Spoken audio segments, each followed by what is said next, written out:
Terus kata Tuhan lagi gini, nanti ya, Dit, kalau kamu bingung, ibu kamu bingung, aku sudah meletakkan tanda-tanda garis takdir perjalanan hidupmu itu pada tubuhmu, pada fisikmu. Yang pertama. Yang kedua, pada sifat-sifat bawaan lahirmu. Menurut kamu sifat kamu sama Andini sama atau beda? Beda. Kenapa beda? Padahal bapaknya ibunya sama. Kenapa? Kenapa coba? Ya karena sifat kamu itu adalah peta perjalanan takdirmu. Nanti mau jadi profesi apa? Dia perlu sifat-sifat yang kayak gini. Jadi untuk tahu nanti kamu harus sekolah apa, jurusan apa dan sebagainya, ngambil profesi apa, ya baca aja sifat-sifat kamu. Karena sifat itu dicocokkan dengan profesi pilihan nanti. Jadi nomor pertama adalah bentuk fisik. Itulah kenapa kita tidak boleh banding-bandingkan fisik kita dengan fisik orang lain, karena tujuan hidupnya beda, rencana takdirnya beda. Contoh ayah ya, kenapa wajahnya kayak begini? Dulu ayah sering tanya, kenapa ayah nggak dibuat wajahnya seperti Brad Pitt? Kenapa gitu? Karena punya hak kita gitu untuk punya wajah seperti Brad Pitt. Katanya takdir itu adalah pilihan kita. Ternyata ayah baru tahu ketika usia 33 tahun, karena ternyata nantinya ayah untuk menjadi seorang konselor parenting yang memberikan konsultasi pada ibu-ibu muda. Bayangkan kalau wajah ayah seperti Brad Pitt, kemudian ketemu sama ibu-ibu muda. Apa yang terjadi, Dit? Nah, rebutanlah ibu-ibu muda itu konsultasi, tapi bukan buat anaknya, buat ngobrol aja. Nah, jadi karena profesi ayah itu mau jadi konsultan, maka dikasihlah wajah atau memilihlah wajah yang seperti ini.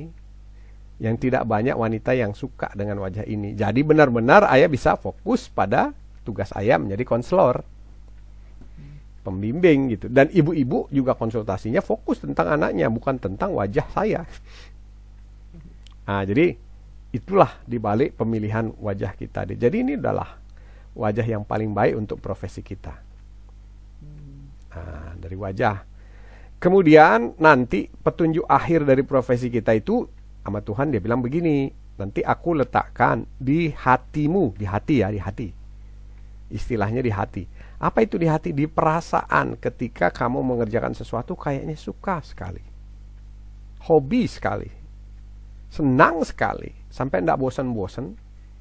Sampai kalau ngerjain itu lupa makan, lupa tidur gitu kalau enggak diingetin.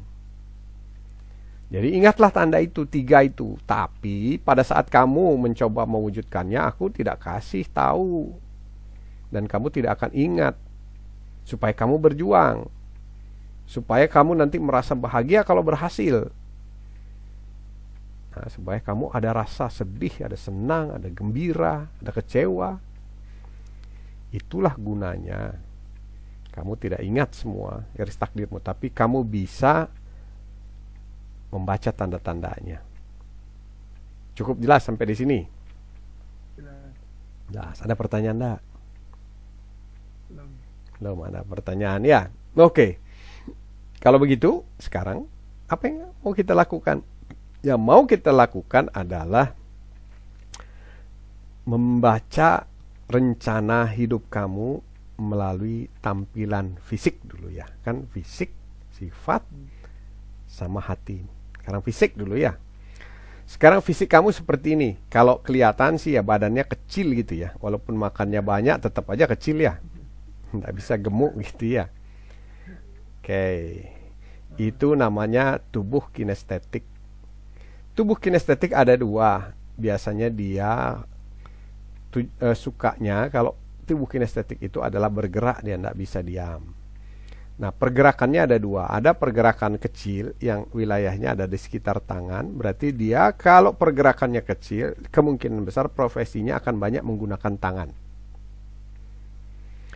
Kalau pergerakannya besar, itu menggunakan kaki. Dia suka berpindah tempat, dia suka keluar ruangan, dia hobinya di luar ruangan. Dia nggak betah duduk lama-lama di dalam ruangan. Itu biasanya pergerakan besar namanya. Nah, biasanya profesinya nanti berhubungan dengan sesuatu yang di luar ruangan.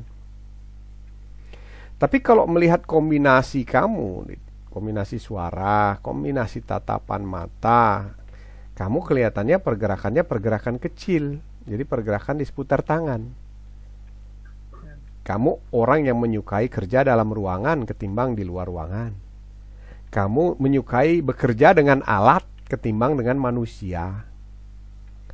Kamu menyukai pekerjaan yang kalau bisa jangan rame-rame sendirian aja, tapi aku asik ngerjain sendiri. Daripada kerja bareng-bareng teman-teman begitu. Terus kamu tipe orang yang suka menyendiri dan kurang suka bergaul. Ya, kalau misalnya pun bergaul punya teman, ya nggak banyak. Gitu. Yang seperlunya, yang cocok-cocok saja teman kamu itu. Begitu kata wajah kamu. Bener nggak gitu? Benar. Jadi mulai percaya ya kalau wajah itu ternyata bercerita tentang sesuatu ya, Dit ya. Iya. Oke, yang kedua, dari wajah kamu itu tipenya orangnya pemalu, Dit.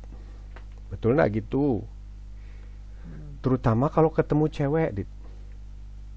Iya. Nah, betul ya ternyata ya, gitu. Terus ini mohon maaf ya, ini dari wajah lagi, kamu itu orangnya, kata wajahmu loh, ini orangnya minderan, betul nggak gitu, Dit? Ya, betul. Betul ya, sering kali minder gitu, nggak ada apa-apa, padahal teman biasa-biasa aja, tapi kamu nggak tahu kenapa minder gitu. Ya. Ya gitu ya. Terus kamu orangnya suka khawatiran, betul nggak gitu? Suka khawatir, khawatir jangan-jangan ini, jangan-jangan begitu, dah jangan-jangan begini dah gitu. Nah gitu ya. Oh, oke. Nah, kamu orang yang tapi kalau di satu bidang tertentu yang kamu sukai, kamu bisa tahan berjam-jam melakukannya. Tapi kalau kamu nggak suka, kamu itu menghindar dengan cara apapun, malas ngerjain, lamalah, ditundalah itu, gitu ndak? Ya, betul. Betul ya. Kenapa bisa betul semua yang saya katakan? Karena itu sudah tertulis oleh Tuhan di wajah kamu, Dit. Oke. Wajah kamu yang pertama nih ya, dari rambut. Ini rambut, potongan rambut ya. Kalau kamu punya rambut yang paling kamu sukai seperti ini atau ada lagi model lain? Ada lagi sih. Ada lagi. Yang seperti apa yang kamu sukai? Yang pendek aja lah gitu. Kayak ayah? Kan nggak panjang. Enggak segitu. Nggak, lebih cepak gitu ya? Enggak, lebih sampingannya lebih. Lebih tipis. Ya model sekarang ya. Oke. Sekarang ayah mau tanya, kalau kamu merawat rambut, kamu cukup nyisirnya pakai tangan gini aja? Atau pakai sisir? Tangan. Pakai tangan.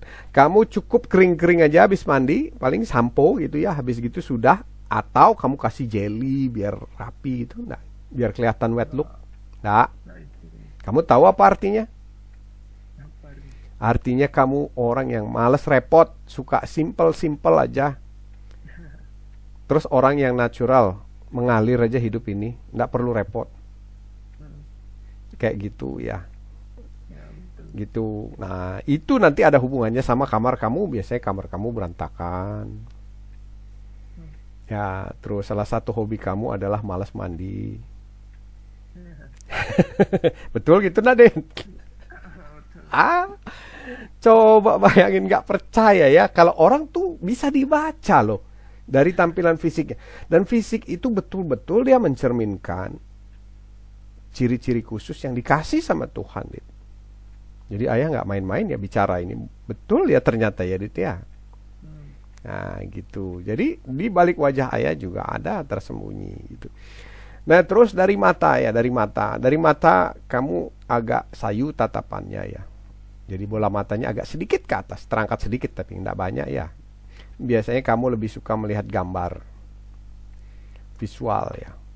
Kemudian harus gambar, baru biasanya pakai tangan tulis-tulis, coret-coret atau melakukan apapun atau ketik-ketik, tak tuk gitu. Baru terakhir kamu bergerak. Nah, kira-kira kayak gitu. Itu gambaran.